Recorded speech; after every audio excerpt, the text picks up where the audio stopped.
ठीक है बच्चों, तो आज बात करेंगे हम लोग किसका, ट्रिगोनोमेट्री का। तो ट्रिगोनोमेट्री क्या है? ठीक, मैथ्स का एक ऐसा ब्रांच है, ठीक है, मैथ्स का एक ऐसा ब्रांच है जिसके अंदर हम लोग, ठीक है, क्या पढ़ते हैं, रिलेशन, क्या पढ़ते हैं, relation between sides and angles.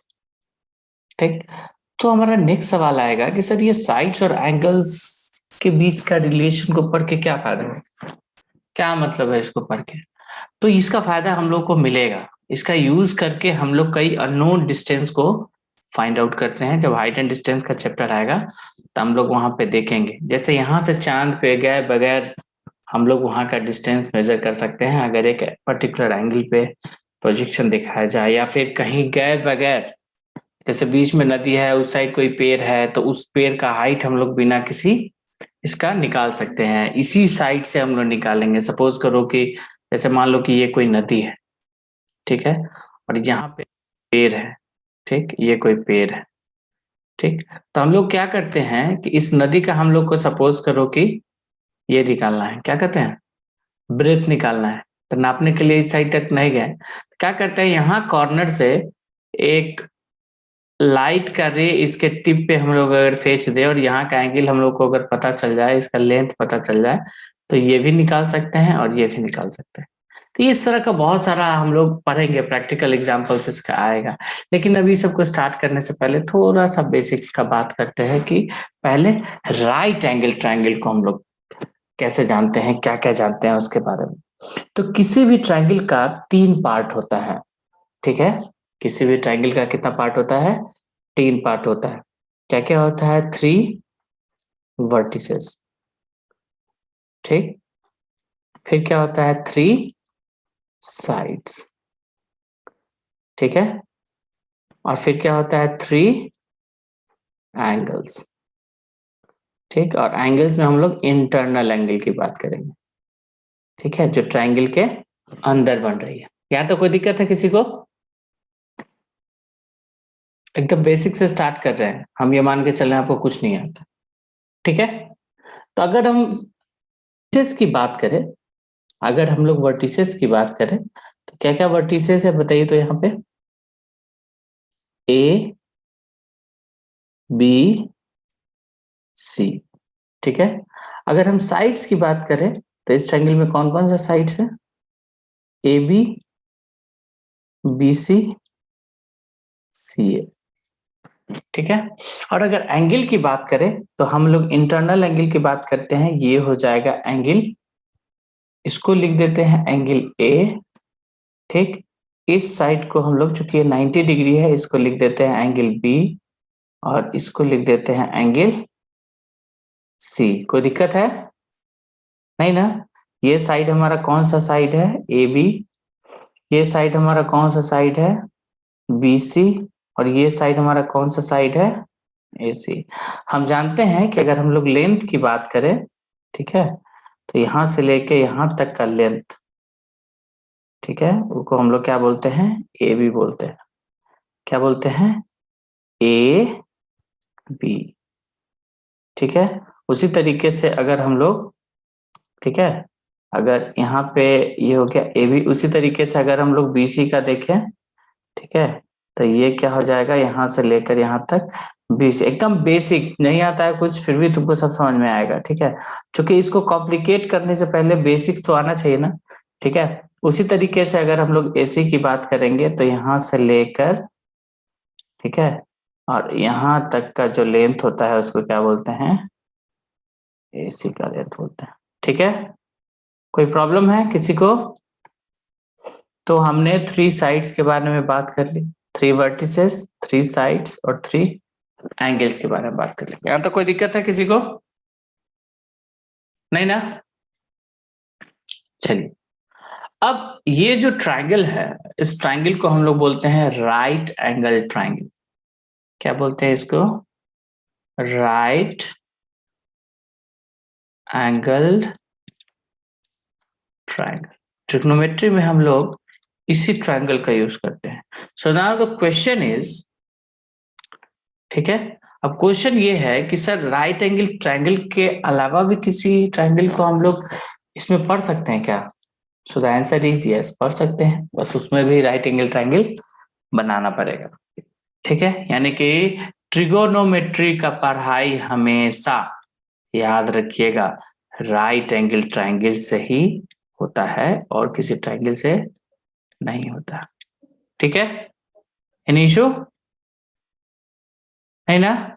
चलिए अब आगे बढ़ते हैं। ठीक है, इसमें किसी भी राइट एंगल ट्रायंगल के अंदर एक एंगल जो होता है वो 90 डिग्री होता है। तो यहाँ पे अगर हम लोग एंगल की बात करें तो यहाँ एंगल ए भी है, एंगल बी भी है और एंगल सी भी है। ठीक है, तो यहाँ पे जो एंगल बी है उसका वैल्यू कितना है? 90 डिग्री। कोई दिक्कत है? और हम ये भी कह सकते हैं कि ये क्या है? लार्जेस्ट एंगल है, लार्जेस्ट एंगल है कितना? 90 डिग्री। ठीक, और इसी को क्या कहा जाता है? राइट एंगल भी कहा जाता है। क्या कहा जाता है? Right angle. कोई प्रॉब्लम है यहाँ तक? बताओ किसी को। No sir. Very good. तो ये right angle triangle, right angle triangle के अंदर में एक एंगल ऐसा होगा जो 90 डिग्री होगा हमेशा, और 90 डिग्री जो एंगल होगा वो क्या होगा? सबसे बड़ा एंगल होगा ना, सबसे बड़ा angle. Now the question is कि अगर ये सबसे बड़ा एंगल है, ठीक, तो हर ट्रायंगल का एक प्रॉपर्टी है, अगर आप नहीं जानते हैं तो याद कर लीजिए कि सबसे बड़े एंगल के सामने का जो साइड होता है वो क्या होता है? सबसे बड़ा होता है। ठीक है, the side in front of the biggest angle will be biggest side. ठीक है, यहाँ तो कोई दिक्कत है सोनाक्षी? No sir. ये किसी भी ट्रायंगल के लिए ये ट्रू है। ठीक, और राइट एंगल ट्रायंगल में जो सबसे बड़ा साइड होता है, ठीक, उसको हम लोग क्या बोलते हैं? हाइपोटेनस बोलते हैं। क्या बोलते हैं? Hypotenuse, OUS। ठीक है, क्या बोलते हैं उसको? हाइपोटेनस। ठीक, अब देखो ये जो एंगल ये था इसका काम हो गया, ठीक, और CA का काम हो गया। वर्टिसेस के लिए तो चलो तीन क्या है? 3 पॉइंट है, तो इसके बारे में तो कुछ बात ही नहीं करना है क्योंकि ना इसका लेंथ होता है, ना ब्रेथ होता है, ना हाइट होता है। अब हमारे पास बचा 20 AB BC, एंगल A और एंगल C। ठीक, तो देखो कंफ्यूजन क्या है यहाँ पे? Angle A, angle C, AB BC। ठीक है, ये हमारा 4 चीज, टोटल कितना इंटिटीज होता है? 9 इंटिटीज। 9 इंटिटीज में हम लोगों ने बाकी के बारे में पढ़ लिया। A जानते हैं, B जानते हैं, C जानते हैं, एंगल B जानते हैं और AC साइड जानते हैं। ठीक है, यहाँ तो कोई दिक्कत है नहीं। अब सर यहाँ से 2 केस आएगा। ठीक है, यहाँ से ये जो 4 है ना, यहाँ से 2 केस आएगा। क्या आएगा ये दोनों केस? हम लोग देखेंगे नेक्स्ट स्लाइड में। ठीक है, 2 केस कहने का क्या मतलब है? देखिए, सपोज कीजिए कि सेम राइट एंगल ट्रायंगल हम लोग क्या कर रहे हैं? एक बार फॉर्म करते हैं और वहां से उस चीज को फिर से हम लोग कन्वर्ट करते हैं। ठीक है, अब हमें 2 केस लेना है, मतलब 2 राइट एंगल ट्रायंगल लेना पड़ेगा। ठीक है, 2 राइट एंगल ट्रायंगल लेना पड़ेगा, ध्यान से देखिएगा आप लोग। ठीक, और फिर हम लोग डिसाइड करेंगे कि हाँ चलो इसमें दोनों का कहानी क्या है। चलिए, दोनों राइट एंगल ट्रायंगल का नाम हम लोग सेम देते हैं। ये A है, ये B है, ये C है, और ये भी क्या है? A है, ये B है और ये C है। यहाँ तक कोई दिक्कत नहीं है। हम जानते हैं कि हमारे इस राइट एंगल ट्रायंगल के अंदर में जो 90 डिग्री एंगल है वो किस पे बना हुआ है?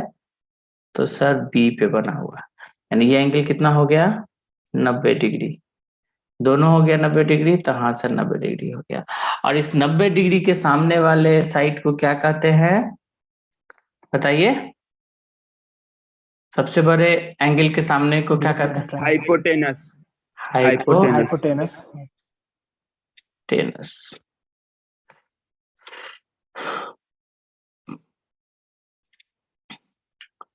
NOS होता है सर, हाइपोटेनस।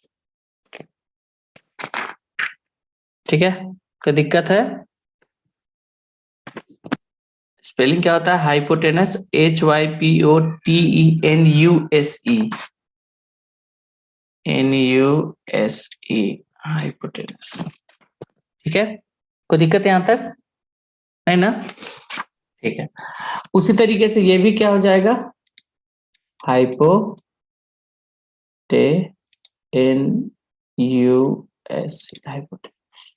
हाइपोटेनस को हम लोग स्मॉल h से डिनोट कर सकते हैं, स्मॉल h से। अच्छा, यहाँ क्वेश्चन है कि स्मॉल h क्यों ले लिए? क्योंकि स्मॉल क्या होता है? लेंथ होता है, पता है ना आप लोगों को। और लेंथ को हमेशा किससे डिनोट किया जाता है?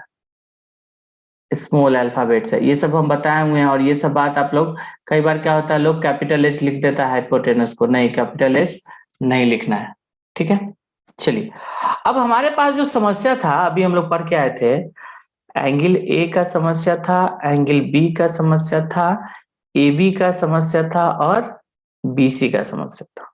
ठीक, तो बी तो दोनों में चलो ठीक है। इसमें हम सपोज करते हैं कि इसमें हम लोग ले लिए एंगल ए को। किसको ले लिए? एंगल ए को। और इसमें हम लोग ले लिए क्या? एंगल सी को। कोई दिक्कत है? दो केस हुआ ना? इसमें से एक ले लिए हम लोग एंगल ए, और दूसरा के ले लिए एंगल सी। ले सकते हैं कि नहीं ले सकते हैं बताइए? ले सकते हैं ना? तो जब हम एंगल ए को लेंगे, जब एंगल ए को लेंगे, तो ये कितने साइड से मिला के बना है? देखिए, इसमें AB एंड AC से मिलके बना है। ठीक है, और यहीं पे अगर एंगल C को लेंगे तो ध्यान दीजिएगा, ये कितने साइड से मिलके बना है? ये मिलके बना है BC एंड CA। कोई दिक्कत है? नहीं ना? यानी कि AC तो दो, AC दो, AC क्यों नहीं बोलते हैं? यहाँ देखो BC और CA बोले हैं, क्योंकि B से C गए और C से A गए। यहाँ पे देखो A से B गए और A से C गए। ये रिदम है, इसको AC बोल सकते हैं, लेकिन रिदम थोड़ा सा खराब हो जाएगा। जैसे देखो, हम बोले B से C, तो B से C गए और C से A गए, तो ये एक एंगल बना ना। समझ रहे हो? इसलिए इसको लिखा जाता है BC CA। AC भी लिख सकते हैं, कोई दिक्कत वाला बात नहीं है, लेकिन रिदम नहीं बनता है उससे। ठीक है, मैथमेटिकली वो गलत नहीं होगा। ठीक, हाँ, लेकिन वही चीज जब हम लोग पढ़ेंगे, कॉन्ग्रुएंसी जब पढ़िएगा आप ट्रायंगल का, समझे, तो वहां पे नाम का उलट फेर से गड़बड़ हो जाएगा। अगर नाम उलट दीजिएगा तो आंसर गलत आ जाएगा। यहाँ तो कोई दिक्कत है नहीं ना? तो याद रखिएगा कि जब राइट एंगल ट्रायंगल के अंदर जब दो साइड आप लेते हैं ना, ठीक है, तो एक होता है हाइपोटेनस और दूसरा हमेशा क्या होता है? बेस।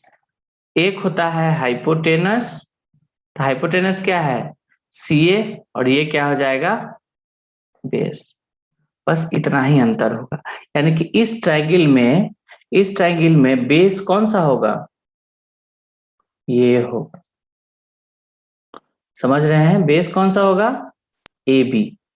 और इस ट्रायंगल में बेस कौन सा होगा बताइए? BC। हाइपोटेनस चेंज नहीं होता है, लेकिन बेस चेंज होता है। और बेस किसके आधार पे हम लोग लेते हैं? जिस साइड पे एंगल को लेते हैं।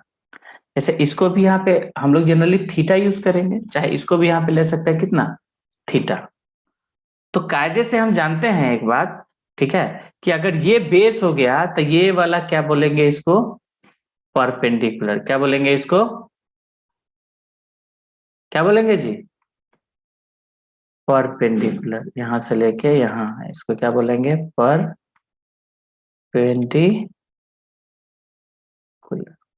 ये समझ में आया सबको? इसके लिए अगर BC बेस है तो AB क्या हो जाएगा?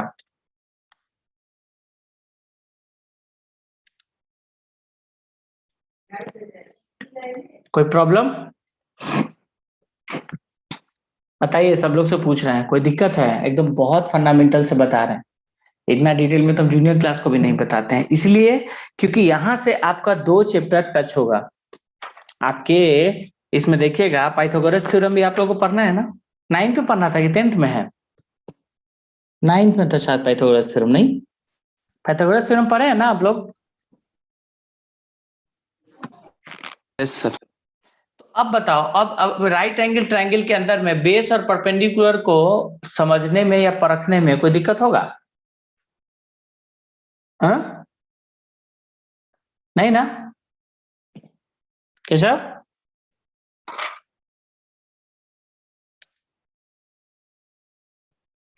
हाँ आयुष, बताइए, कोई प्रॉब्लम है?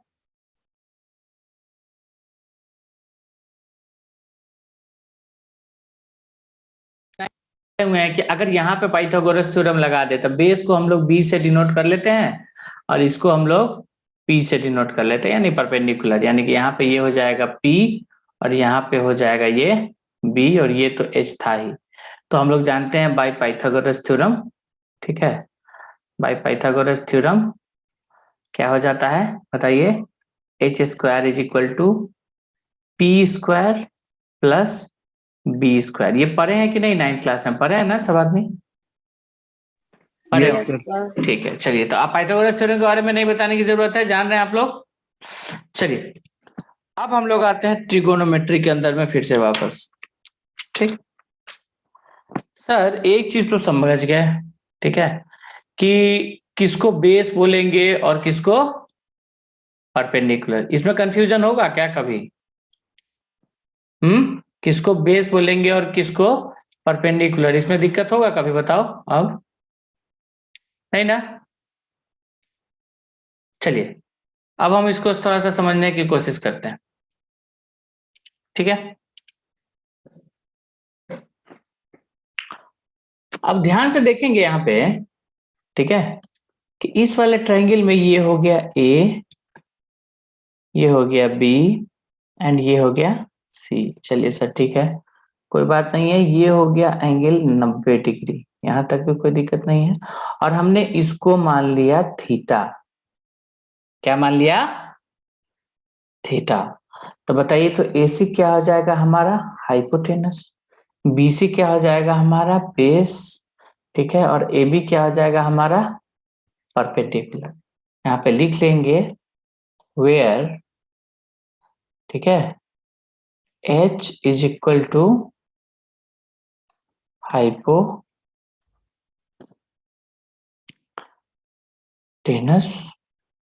पी इज इक्वल टू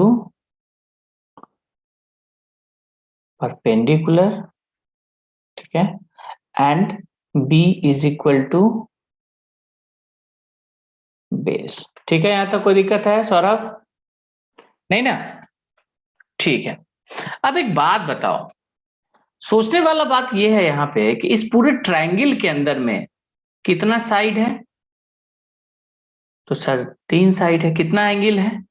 तो एंगल में ये एंगल पता चल गया, ये एंगल पता चल गया, इसको अगर हम x मान लें तो देखो तो कितना हो जाएगा? x प्लस थीटा प्लस 90 का वैल्यू कितना हो जाएगा? 180 डिग्री, यानी कि यहां से x का वैल्यू कितना हो जाएगा? 90 माइनस थीटा।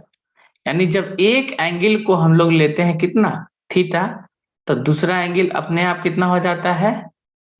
90 minus theta. याद रखिएगा हमेशा, याद रहेगा हमेशा। अगर एक एंगल को हम लोग 90 लेंगे तो दूसरा एंगल अपने आप कितना हो जाएगा? सॉरी, एक एंगल को थीटा लेंगे तो दूसरा एंगल कितना हो जाएगा? 90 माइनस थीटा। ठीक है, चलिए, अब इसको हम लोग क्या करते हैं, ठीक, यहां तक तो कोई प्रॉब्लम नहीं होना चाहिए आप लोगों को। अब अगर हम साइड्स की बात करें, हमने बताया ट्रिग्नोमेट्री क्या होता है, तो relation between sides and angle के बीच के रिलेशन को बताता है कौन? ट्रिगोनोमेट्री। तो बात करते हैं, साइड की बात करते हैं पहले, ठीक है। तो क्या क्या हो सकता है रिलेशन? देखो, या तो P अपॉन H हो सकता है, या फिर इसको उल्टा कर देंगे तो क्या हो जाएगा, H अपॉन P हो सकता है। कोई दिक्कत है? ध्यान से देखिएगा, ठीक है।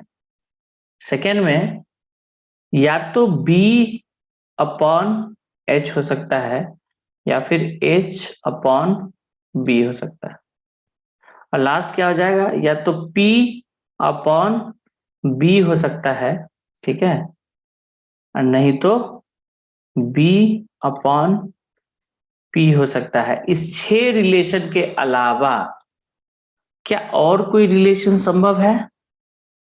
सोच के बताइए। या तो इन दोनों के बीच रिलेशन होगा, ठीक, किसके किसके बीच, परपेंडिकुलर और हाइट के बीच। एक बार परपेंडिकुलर अपॉन हाइट होगा और एक बार हाइट अपॉन परपेंडिकुलर होगा। या तो फिर इन दोनों के बीच रिलेशन होगा, ठीक है, या तो बेस अपॉन हाइपोटेनस होगा, नहीं तो हाइपोटेनस अपॉन बेस होगा, और या फिर इन दोनों के बीच रिलेशन होगा। क्या इसमें या तो P अपॉन बी होगा, नहीं तो B अपॉन P हो गया। इन रिलेशंस के अलावा क्या और कोई रिलेशन संभव है?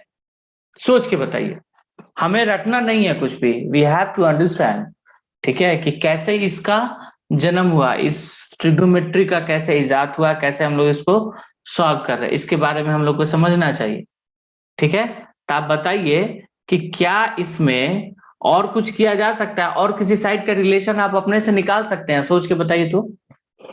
P और B के, P और H का हो गया, B और H का हो गया, और P और इसका हो गया। बताइए इसके अलावा और कोई रिलेशन आप बना सकते हैं क्या? इसके अलावा P और H और H और P, फिर B और H और H और P, B, ठीक है, फिर P और B और B और P। इसके अलावा और कोई रिलेशन बना सकते हैं? बताइए। नहीं बना सकते हैं, ठीक है। और इसीलिए इस 6 रिलेशन को ही इंपॉर्टेंट माना गया है, किसमें, ट्रिगोनोमेट्री के अंदर में, जिसमें जब भी हम लोग परपेंडिकुलर और हाइपोटेनस का रेशियो निकालते हैं, अर्थात length of perpendicular upon length of hypotenuse करते हैं, और तब जो रेशियो निकालते हैं तो इसको हम लोग बोलते हैं क्या, साइन ऑफ थीटा। जब हम लोग H अपॉन P यानी जब इसका उल्टा कर देते हैं तो इसको हम लोग बोलते हैं कोसेक थीटा। जब हम लोग बेस अपॉन हाइपोटेनस करते हैं, ठीक है, तो इसको क्या कहते हैं बताइए, कॉस थीटा। जब हम लोग हाइट अपॉन बेस करते हैं तो इसको क्या कहते हैं, sec theta. Perpendicular upon base को हम लोग क्या कहते हैं, टैन थीटा, और बेस अपॉन परपेंडिकुलर को क्या कहते हैं, कॉट थीटा। इसका पूरा नाम भी होता है, सिनुसॉइडल होता है, ठीक है, या टेंजेंट कॉन्वर्स टेंजेंशियल बोलते हैं। उस सब अभी ज्यादा मतलब नहीं है, फिर 11th में आप और डिटेल में पढ़िएगा। अभी हमको उतने इंफॉर्मेशन से ही मतलब है जिससे कि हमारा काम चल जाएगा। बताइए तो यहां तक किसी को कोई तकलीफ है? तो ट्रिग्नोमेट्री के अंदर में कितना रिलेशन पढ़ना है हम लोग को, ये बताओ, बात करो। ऐसे कैसे होगा, फिर बात नहीं करोगे तो? कितना रिलेशन हुआ? ठीक है, तो हमने क्या कहा कि sine theta is equal to P upon H लिए, और इसको P को नीचे लिया डिनोमिनेटर में, तो H अपॉन P हो गया, यानी कि कोसेक थीटा हो गया। यानी कि sine theta equal to 1 by cosec theta भी होता है, और sine theta into cosec theta equal to 1 होता है। वैसे ही अगर कॉस थीटा का वैल्यू लेते, कॉस का वैल्यू क्या होता है, बेस अपॉन हाइपोटेनस। बेस को नीचे ले आओ तो ये क्या होगा, 1 अपॉन H अपॉन बेस, और ये H अपॉन बेस को हम लोग क्या बोलते हैं, 1 अपॉन सेक थीटा बोलते हैं। क्या बोलते हैं, 1 अपॉन सेक थीटा। यानी कि यहाँ पे अगर हम लोग इसको सॉल्व करें तो यहाँ से एक कंक्लूजन निकल के आएगा, क्या, कि cos theta is equal to क्या होता है, 1 अपॉन सेक थीटा होता है। और एक लाइन अगर यहाँ पे और हम लोग लिखना चाहें तो लिख सकते हैं, ठीक है, कि cos theta into sec is equal to कितना होता है, 1। बताइए इसमें कोई दिक्कत है? याद रखिएगा, बहुत इंपॉर्टेंट रिजल्ट सब है, और यही सब आपको बार बार काम आएगा, इसलिए हम स्टार्ट किए हैं बहुत फंडामेंटल से, ठीक है। चलिए लास्ट रिलेशन हम लोग देख लेते हैं, ठीक है। कि अगर tan थीटा को हम लोग लेते हैं, ठीक है बाबू, तो tan थीटा क्या होता है, परपेंडिकुलर अपॉन बेस। परपेंडिकुलर को अगर नीचे लाएंगे तो क्या हो जाएगा, 1 अपॉन बेस अपॉन परपेंडिकुलर, ठीक, और ये क्या हो जाएगा 1 अपॉन tan ऑफ थीटा, ठीक है। अब यहाँ पे इसका जो रिजल्ट आएगा, ये रिजल्ट कितना आ जाएगा, देखना यहाँ पे ध्यान से, तो ये आ जाएगा, सॉरी कॉट थीटा होगा, कॉट थीटा होगा, sorry sorry sorry sorry sorry, बोलते क्या नहीं हो जी, P अपॉन बी को क्या बोलेंगे, कॉट थीटा बोलेंगे, क्या बोलेंगे, कॉट थीटा। तो यहाँ इसका रिलेशन क्या आ जाएगा कि tan theta is equal to 1 upon cot theta, ठीक है, कोई दिक्कत, यानी कि एक और रिलेशन यहां से निकल के आएगा, ठीक है, कि tan theta into cot theta is equal to 1। Total कितना रिलेशन आ गया देखिए तो,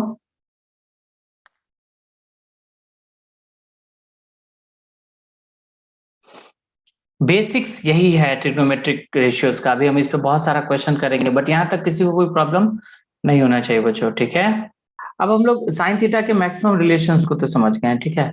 उसके बाद ये लिखने का तरीका है कि साइन थीटा को हम लोग बोलते हैं sine of angle theta, cos theta को हम लोग बोलते हैं cos of angle theta, tan theta को हम लोग बोलते हैं tan of angle theta, sec theta को हम लोग बोलेंगे सेक ऑफ एंगल थीटा, ठीक है, कॉट थीटा को बोलेंगे cot of angle theta, and cosec theta को बोलेंगे कोसेक ऑफ एंगल थीटा, ठीक है।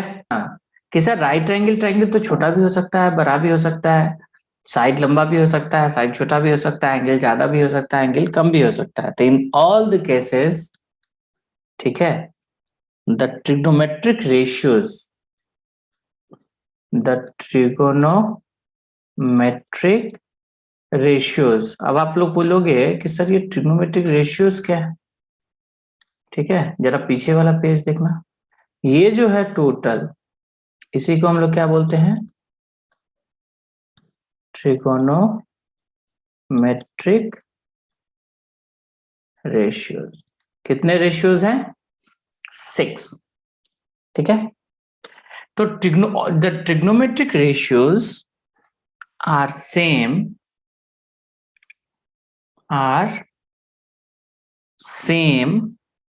Okay for the same angle, ठीक है। मतलब क्या हुआ, इस बात को थोड़ा सा समझेंगे, इसके कहने का क्या मतलब है कि एंगल सेम होना चाहिए, ठीक है। जैसे सपोज करो कि हमने कोई राइट एंगल ट्रायंगल को लिया, ठीक है, ले लिया। अब सपोज करते हैं कि सर ले तो लिया है, लेकिन ये ऊपर वाला बात नहीं समझ में आ रहा सर। चलो देखो इस बात को समझो, तुमको हम समझाते हैं। एक बात बताइए, इसको सपोज कीजिए हम लोग लेते हैं ट्रायंगल ए बी एंड सी, कोई दिक्कत है नहीं ना। अब बताओ क्या इस सी के पॉइंट को, ठीक है, आगे बढ़ा सकते हैं, देखो तो इसको ऐसे कर सकते हैं कि नहीं कर सकते हैं, कर सकते हैं। और दूसरी तरफ इस ए वाले पॉइंट को ऐसे कर सकते हैं, सॉरी तो ठीक से करते हैं, ये डिजिटल में थोड़ा सा दिक्कत है, समझे, कर सकते हैं ना। तब बताओ तो इन दोनों केस में ये जो थीटा है, ठीक है, क्या बोल रहे हैं हम, ये जो थीटा हम लोगों ने लिया है, सपोज करो एंगल बी थीटा है, ठीक, हम कुछ और साइड ले लेते हैं, एक ट्रायंगल ले लेते हैं यहाँ पे, ठीक, फिर एक ट्रायंगल ले लेते हैं यहाँ पे, दो ही काफी है, चलो ठीक। अब ये हो गया मान लो P, इसको मान लेते हैं P, इसको मान लेते हैं Q, इसको मान लेते हैं M, इसको मान लेते हैं N। ध्यान से देखना, triangle B A C, triangle B P Q, triangle B M N. इन तीनों एंगल में, तीनों ट्रायंगल में, सॉरी, ठीक है, अगर हम ध्यान से देखें, अगर हम ध्यान से देखेंगे तो हम लोग को क्या मिलेगा? Angle B is equal to theta, angle B is equal to theta, और इससे भी क्या मिलेगा? Angle B is equal to theta. बताइए ये मिलेगा कि नहीं मिलेगा? मिलेगा? मिलेगा या नहीं मिलेगा? और जब एंगल सेम हो तो सेम एंगल के लिए जो ट्रिग्नोमेट्रिक रेशियोज आएगा, ठीक, ऑल ट्रिगोनोमेट्रिक रेशियोज क्या होगा? Will be same. समझ आया कि नहीं आया? जब एंगल सेम हो तो सारा ट्रिग्नोमेट्रिक रेशियोज भी क्या होगा? सेम होगा। ठीक, तो इस क्वेश्चन में क्या दिया हुआ है? इस क्वेश्चन में एक राइट एंगल ट्रायंगल दिया हुआ था जिसमें कि आपको परपेंडिकुलर दिया हुआ है कितना? 4 मीटर, बेस दिया हुआ है कितना? 3 सेंटीमीटर, और हाइपोटेनस दिया हुआ है कितना? 5 सेंटीमीटर। तो इससे बाकी सारे ट्रिग्नोमेट्रिक रेशियोज को आपको निकालना था। जैसे कि मान लीजिए सेक का वैल्यू क्या हो जाएगा? तो सेक का वैल्यू होता है सर बेस अपॉन, बेस नहीं, क्या होता है? Hypotenuse upon base. तो हाइपोटेनस का वैल्यू कितना है? 5 सेंटीमीटर, और बेस का वैल्यू कितना है? 3 सेंटीमीटर। तो इससे ये कैंसिल हो जाएगा, तो कितना बचेगा? 5/3। लास्ट में आएगा कॉट, तो क्या होता है? बेस, ठीक, कलर चेंज कर लेते हैं, क्या होगा यहाँ पे? Base upon perpendicular. तो बेस का वैल्यू कितना है? 3 सेंटीमीटर, परपेंडिकुलर का वैल्यू कितना है? 4 सेंटीमीटर। तो सेंटीमीटर से सेंटीमीटर कैंसिल हो जाएगा, तो ये आएगा 3/4। तो सोचने वाली बात है कि क्या आ गया वैल्यू हमारा? Sine theta is equal to 4/5, ठीक है। Cos theta is equal to आ गया 3/5, ठीक है। Tan theta is equal to आ गया आपका 4/3, ठीक है। Cosec theta is equal to आ गया आपका 5/4, ठीक। उसके बाद sec theta is equal to आ गया 5/3, एंड यहाँ पे cot of theta is equal to क्या आ जाएगा बताइए? तो 3/4। यानी एक बात बताइए आप हमको कि किसी भी ट्रायंगल का अगर साइड्स आपको दे दे तो क्या उसका रेशियोज आप लोग नहीं निकाल सकते हो? बताइए, नहीं निकाल सकते हैं? Yes sir, yes sir, yes sir. किसी भी ट्रायंगल